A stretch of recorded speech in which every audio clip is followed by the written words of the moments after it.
Hi guys, Stephen Tong here. I'm one of your ViPR national trainers. I want to talk to you today about using the ViPR some flexibility work.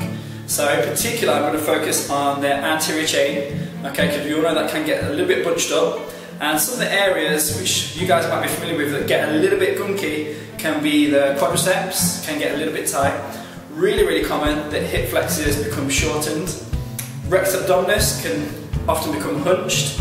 Okay, and then looking up into the shoulder girdle, we kind of got this pectoris major, anterior deltoid, which really draws in and draws us into this lacrosse kind of posture, and we get this kind of hunched position.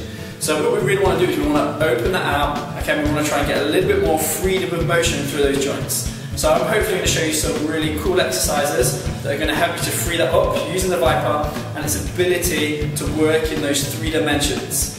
So try some of these exercises out, hopefully you'll feel a lot better afterwards, and not just yourself, but you can use it with your clients as well, and they too will feel great. So we're starting off with a little bit of a pre-stretch on the quadricep, and we're doing that just by elevating the foot a little with the second ViPR. That's going to help to just get a little bit of stretch on the quads and help with that stretch through onto the hip flexor as well.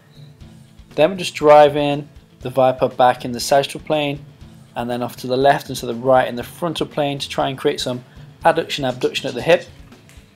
And then finally we want to create a little bit of internal and external rotation on that hip flexor as well to really hit into all the 3-dimensional fibers.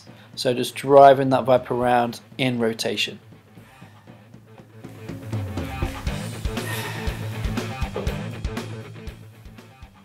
So we're progressing that through into a standing position now, and as you can see I'm driving that right leg back and at the same time driving the ViPR over the head, so really extending that stretch up from the hip flexor up in through to the abdominals as well.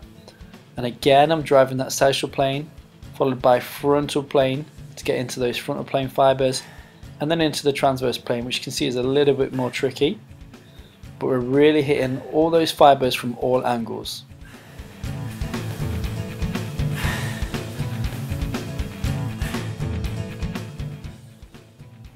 And finally we're coming up into the front of the chest and shoulder area, an area that's really commonly gunky.